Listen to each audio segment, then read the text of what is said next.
Good afternoon, everyone. Thank you so much for joining us for today's Climate Live K12 session for students, educators, and the public, which is an educational video series brought to you by the Columbia Climate School.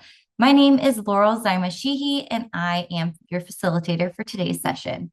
So, for those of you who are unfamiliar with the Climate School or joining for the first time, the Columbia Climate School was founded in July 2020 and is Columbia's first new school in 25 years. We're dedicated to advancing transdisciplinary climate research, and as a hub for climate solutions, the Climate School brings together experts from across fields to address the most pressing climate challenges of our time.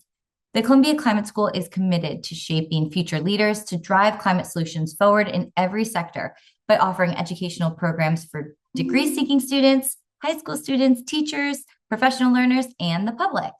And by equipping these change makers with knowledge and skills, the Climate School empowers essential stakeholders in the fight for a just and prosperous society on a healthy planet. So, what we're hoping to do with these Climate Live sessions is to introduce you all to the interdisciplinary work through our scientific experts and researchers and practitioners and students. These monthly sessions run throughout the academic year from October to June. So, this is our second to last session for the year. Each month, we will focus on a certain topic and it will be directed towards a certain age range. So for today's session, The Heart of Climate Justice, a Just Transition Towards Collective Care, we will hear from Samira Siddique, a lecturer at the Columbia Climate School and Director of Strategic Initiatives at the Center for Earth Ethics, to really explore how the pursuit of climate justice must also center human and ecological well-being, challenging extractive systems that harm both people and the planet. Drawing from global movements and lived experience, it asks what it means to build a future where justice is measured not only in emissions reductions, but in the depth of our care, the dignity of our relations, and the flourishing of life in all its forms. So without further ado, I'm going to hand it over to Samira. Thank you so much for that wonderful introduction. I'll just share my screen here. So thank you everyone for being here for this talk today. As mentioned, it's titled The Heart of Climate Justice, a Just Transition Toward Collective Care. Very ambitious title, I will say. And I just want to start off by saying, now, many of us think about climate change, and the way that we often think about it is through things like rising temperatures, extreme weather, and greenhouse gas emissions. And of course, those things are very important components of climate change. But today, I want to ask a slightly different question, which is, what kind of world are we actually trying to build through climate action? Because climate justice is not only about reducing our emissions, it also needs to be about being in right relationship with other people and with the earth and creating the conditions that allow life to flourish. So today I'm just going to be exploring how climate justice can move beyond purely technical solutions and become a broader transformation that is rooted in collective care for people, communities, and ecosystems. And I will say that there's already this changing collective consciousness towards climate action. There are signs of it everywhere all around us. It's in the undercurrent that we're all in, and I hope to bring that forward in this talk today. So before we properly begin, I'd just like to invite us all into a brief moment of grounding. So wherever you are, I invite you to close your eyes if that feels comfortable to you, and just take one slow breath in through the nose and out through the mouth, just allowing yourself to arrive fully in the space that you're in right now. And I invite you to think of a piece of nature that you love, or a community that you care about, or a vision of justice that moves you, and try to see that as clearly as you can. Where are you in this image, and what do you notice in your body, in your heart, and in your spirit? Now let your awareness expand a bit outward. Think of the people and the places that called you here today, the teachers that have shaped you, the forests and the rivers and the skies that you've spent time with, and all of the future generations who will come after you in this moment. And just breathe all of this in and let the presence fill you in the space that you're in now. And as you're thinking about this, just notice the feelings that it brings up. Is it grief? Is it love? Is it hope or a mix of all of these things? And just take a breath to honor whatever that feeling is, because that's ultimately what guided you here to this moment. And it's what connects you to everyone else who is in this space with you right now. So just take one more deep breath in gratitude for what has brought you here and for the shared journey that we're all on. And when you're ready, I invite you to just start to gently open your eyes, do some light movement, and bring this sense of connection and awareness into this time that we have together. So, to begin, I want to ask, what even is climate justice? Climate justice recognizes that climate change is not only an environmental issue, it's also a social, political, and moral issue. Now, the figure on the left represents the root of climate justice philosophy, which is that the countries who are the least responsible for climate change are the ones that often experience the greatest harms, including flooding, displacement, extreme heat, and wildfires. And one important principle in international climate negotiations is called common but differentiated responsibilities. And this means that climate change is a shared global problem, but countries have different levels of historical responsibility and different capacities to respond. So climate justice asks not just how do we reduce emissions, but also how do we respond fairly. And of course, the process for achieving justice is much debated and multifaceted. And as one of my favorite writers and environmental activist, Arundhati Roy, has said, justice is a grand, beautiful, revolutionary idea. Now, there are significant statistics about the impacts of climate change on human life, including in 2018, the World Bank estimated that three of the most vulnerable regions in the world, including Latin America, Sub-Saharan Africa, and South Asia, will lead to more than 140 million climate migrants by 2050. And it's very important to understand that this is a deeply human issue. The loss and damages due to climate change can look like loss of home and sense of belonging, loss of land, loss of traditions, community, and the intergenerational loss of culture. And these more intangible losses are often not accounted for holistically in the policy and technical spaces that exist. So here I'm asking, what could that possibly look like? And a related term that should be talked about more in the context of climate impacts is called solastalgia, which is a term coined by the scholar Glenn Ulbricht in 2005. And this phrase really describes the distress caused by environmental change while remaining in one's home and anticipating the change and the severance between oneself and one's natural environment. And so this encompasses the pain of losing your sense of comfort, identity, and ultimately meaning, often linked to mental health impacts, anxiety, and despair, which we're seeing very increasing rates of in recent years. So solastalgia underscores that climate impacts are not only physical, but psychological, cultural, and spiritual. And so climate policy often focuses on infrastructure and adaptation logistics ignoring mental health and community identity and relationship. So solastalgia really reframes our understanding of climate justice. So it's not just about survival, but about sustaining dignity and belonging.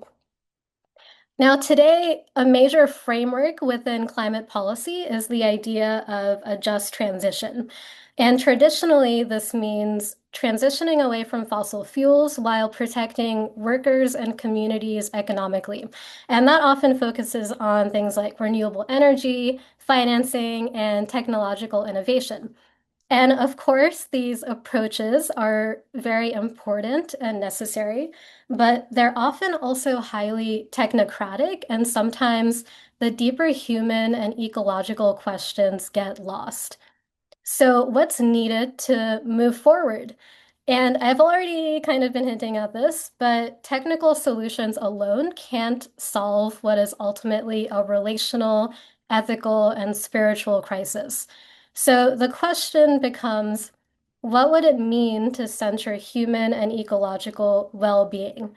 And this really requires a systems level shift, one that is outlined in this very useful framework developed by Movement Generation and the Climate Justice Alliance.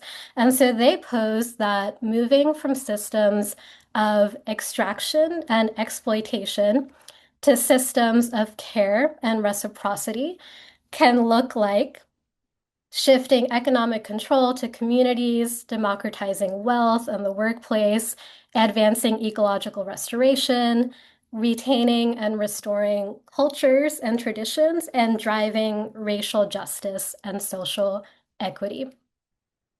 And this system transformation is highlighted nicely in this quote by the activist Winona LaDuke, which relocates our mainstream understanding of power. She has said, power is not brute force and money. Power is in your spirit. Power is in your soul. It is what your ancestors, your old people, gave you. Power is in the earth. It is in your relationship to the earth. So ultimately, what does collective care actually look like in practice? It can happen at many levels, and in fact, is already happening around the world through things like communities supporting one another after disasters, mutual aid networks, food sovereignty movements, and local energy cooperatives. And it's very important to highlight these community level success stories where everyday people are really leading the way toward this care-centered transition. And again, one of these ways is through food sovereignty movements happening around the world. And in refugee camps, there are these pilot and ongoing agricultural projects where refugees are given plots of land to farm their own food, as well as grow food to sell in local markets. And of course, there are significant gaps in access to governance that refugee communities face, which is a subject for a different talk. But still, there are ways that they can continue with their farming practices and stay rooted in tradition, even in the face of displacement. And there's also the example of a displaced community from the Carteret Islands in Papua New Guinea, where this community had to relocate to a nearby island in Papua New Guinea to escape rising sea levels. And they were able to bring with them hundreds of plant specimens from their home island, able to plant more than 200,000 trees and plants, which created this thriving forest that included their native plant species, which allow them to preserve their traditional medicinal practices, diet, and a sense of home and connectedness with their natural environment. So even in the case of these migrant and refugee communities, which are often framed as these climate disaster stories, it's really important to remember the everyday resilience of the people and the ways in which they still find dignity and strength in their day-to-day lives. And finally, in a very different context, there's the nonprofit Harlem Grown, which is based close by to Columbia University. It's a nonprofit that has the mission to inspire youth to lead healthy lives through urban farming, sustainability, and nutrition. And they directly center community and empowering youth as a conduit to care for future generations. And another example of this community-led transition effort is this greater push for community-led solar projects, again, happening in the most vulnerable settings around the world, such as in refugee camps, as well as in large cities. So in the Zatari refugee camp in Jordan, uh, refugees there are employed as well as with local community members to build these solar community projects, which provide solar energy as opposed to diesel generated electricity in these camps. And energy, as you may know, is an essential need for all of life's basic functions, such as cooking, safety, you name it. And solar is durable for these very precarious and transient situations. And again, while this technology alone doesn't solve significant gaps in governance access that displaced communities face, it's a step in the right direction when the holistic needs of everyday life are part of that implementation. And of course, there are community-based climate justice organizations like Uprose in Brooklyn, New York, that have also led the development of significant community solar projects. These ensure that community control and leadership is baked into the project's governance and benefits. So beyond providing as financial savings, the revenue generated by the community solar will be directed into a community wealth fund that neighborhood residents can then allocate resources to projects based on their neighborhood's priorities. And moving up from this community level, things are also starting to be done differently at the global policy level. And one very recent example is the first conference on transitioning away from fossil fuels, which was held just a few weeks ago in April in Santa Marta, Colombia. Now, this was really an alternative convening to the annual UN climate conference, which has been ongoing for 30 years and yet has failed to address the burning of fossil fuels, which is the largest driver of climate change.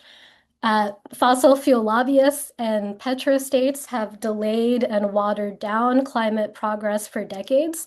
So, in this alternative and groundbreaking Santa Marta conference, climate leaders from over 1,000 organizations and government officials from 57 countries, which represented about a third of the world's GDP, gathered to discuss how to actually phase out fossil fuels globally in the fastest and most equitable way. And this ambitious coalition of people raised issues like the role of fossil fuels in driving our current geopolitical conflicts, regenerative economies that put people and planet over profit, climate reparations, and even the role of youth in policy decision-making processes. And in the days right before the conference, a coalition of Pacific Island states launched a new regional framework for the Pacific's vision for a fossil fuel-free Pacific. And France became the first country to publish its fossil fuel phase-out roadmap plan by 2030 and on to 2050. And this all just goes to show that there's this great momentum to making the collective policy changes that we need.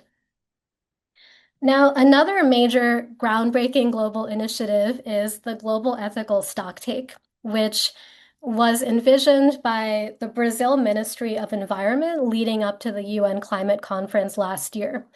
And this was the first time that there was a major initiative at the UN climate conference to elevate the moral, ethical, philosophical, and cultural dimensions of the climate crisis.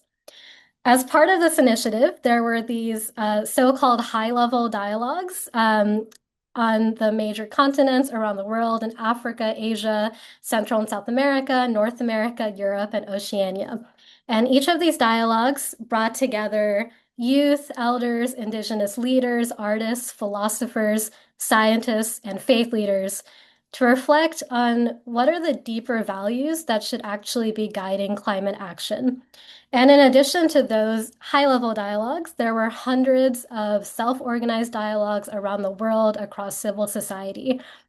And that was just the beginning of this initiative. There are now plans to move it forward and making it an institutionalized part of the UN climate process.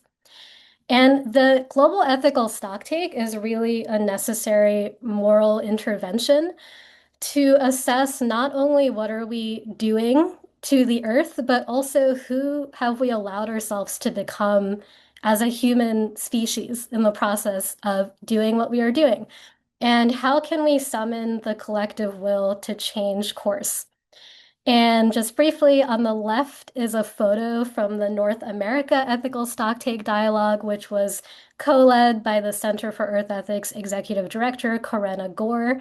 And on the right is an ethical stocktake inspired beach cleanup ahead of the fossil fuel phase-out conference in Santa Marta.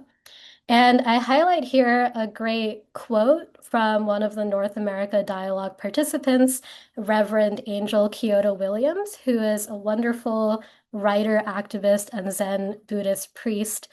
She said, spiritual, ethical, and embodied knowing, born of returning to our fundamental connection with all of creation and the remembrance of belonging to and within that, must provide the culture from which strategies emerge. And finally, I'd just like to leave us with some guidance from Lama Rod Owens, who is a Buddhist minister, author, and activist who gave this great course at Union Theological Seminary called Spiritual Activism and Abolition. It's really about figuring out what is our individual work and role as part of this collective action that is needed. So he said, look around you. What do you think needs support? Look at where you've been put. Look around the spaces and places you naturally haunt. What is there to do around you? What work feels right? How does it feel in your body, in your mind? Does the work you've chosen feel as if it's natural? Can you envision expressions of the work into the future? Is there a sense of joy, satisfaction, gratitude? What is your basic ethic in life, and does your work line up with this ethic? Does your work feel generative and restorative?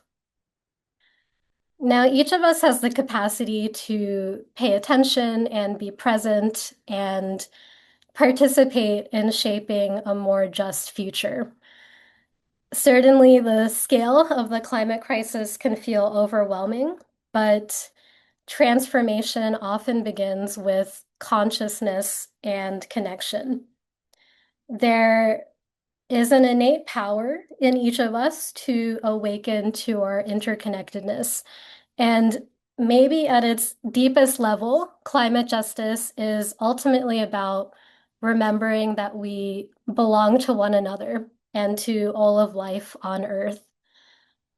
And with that, I want to thank you all for listening and processing this information, and am open for any questions you may have. Thank you. Mira, thank you so much for that really thought-provoking session. I think that last quote is one that we should constantly revert back to, because in our very busy lives we kind of get caught up in the work, but just to make sure that the work that we're doing is aligning with our own ethics and also restorative for ourselves, the community around us, the earth as a whole, is really important. And sometimes we just like are going through such a busy time that we forget to slow down and consider that. So I'm opening it up to questions. The Q&A is open. Feel free to populate with any questions that you have. But as we wait for some live questions, we had a few come in through the registration. So maybe we'll start there. One of the questions is, how do you teach the loss and suffering of non-human lives to young children? I saw that question and I think it's so good. Um, I think that young people are way more tuned in to their surroundings than we realize. And it may just be a case of the adults in their lives not supporting and enabling them to just be comfortable with noticing what's around them. Um, like if you're in a park with a kid, they're just gonna run around and like literally touch grass, you know? Like they know what to do. They have that innate intelligence to touch the grass. Um, and I think it's really just being mindful of that natural intelligence that kids and young people already have and supporting them in doing what they actually maybe feel naturally called to do. Um, and there are just a number of resources for young people that I'm familiar with. There's this great NYU professor who actually focuses on children's literature on climate change, and I can drop her name in the chat. But that's just one example, of people who are actually studying and collecting resources for young people and communicating that connection to the natural world. So like non-human life and why it's important to care. So can drop that name in the chat, but plenty of resources out there to help. I think that's great. Yes, I'm sure there's tons of literature. I would love to hear of this researcher at NYU. But I think you're right. I think like young people, they kind of are they're a blank slate. They aren't jaded or have these preconceived notions. Like they're so open to the world. And I think just by starting by like introducing them to natural spaces and the beauty of nature and just um caring for it, they will start to understand these like deeper things, these deeper challenges, and why it's so important for us all to care for non-human living things as well. So Sophia asked a question in the Q&A. If I were a teenager looking to do research into solastalgia, is there something that people haven't done research on yet or a related topic that's new? Yeah, that's a great question. Solastalgia is still a relatively new topic in the mainstream climate discourse, like in academia. And unfortunately, what I'm familiar with is the research that's been done in like the global north and western world around um, climate anxiety and how people in those parts of the world feel when there's a loss of environment and home and belonging and all of that. And so just like there's that regional disparity of where that research is done. So that might be something to look into. And I think also there's like this anticipatory anxiety that comes with solastalgia, but actually there's a lot of millions of displaced people around the world currently. So that kind of loss of connection with environment of people who are currently displaced hasn't been studied as much. Um, it's mostly about like immediate humanitarian needs, but not as much like, okay, where's that loss of connection with environment and how does that play into our basic loss of identity in the moment, if that makes sense. I hope that answers. But please shoot me an email because I could have more thoughts about it and specific resources. Great. We are just about at time. So any last minute burning questions, but if not, I would love Samira to hear a little bit more about the mission and work of the Center of Earth Ethics. Yes, so Center for Earth Ethics is quite a unique organization. It's been around for 11 years now. It's based at Union Theological Seminary, which is just across the street from Columbia, and is an affiliate center of the Climate School. It was founded by Corinna Gore, and really came out of this landmark conference called Religions for the Earth that brought together about 200 leading faith leaders from around the world. Um, Really at a time when there wasn't like strong coalition and movement building within faith communities around climate. And this is right around the time when Pope Francis put out his Laudato Si encyclical all about care for creation and the earth. And so this was really a time when the center was founded that there was just this rising momentum within faith and spiritual communities about like, okay, we actually have very deep values and ethics that come from our traditions that can really guide people in how to tackle the climate crisis. And so Center for Earth Ethics been around for 11 years. Since then, we work at the intersection of climate change, ecology, and spirituality. So we do a lot of work with faith communities at the local level to train faith leaders on how to bring climate information to their congregations, but we also even work at the UN and global advocacy level about how to bring those elements of ethics and values into mainstream climate policy spaces. So, doing a lot at all the levels, and it's really meaningful work to work on that kind of values piece in this moment of the kind of climate movement where I think people are really looking for that, are really hungry for that kind of meaning in the work that they do. Oh, that's incredible. Well, thank you so much for sharing your expertise with us. It has been an incredible session. I certainly learned a lot.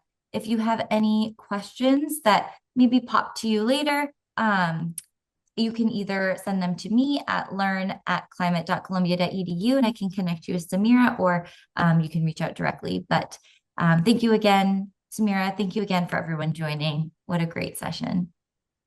Thank you so much. Take care, everyone.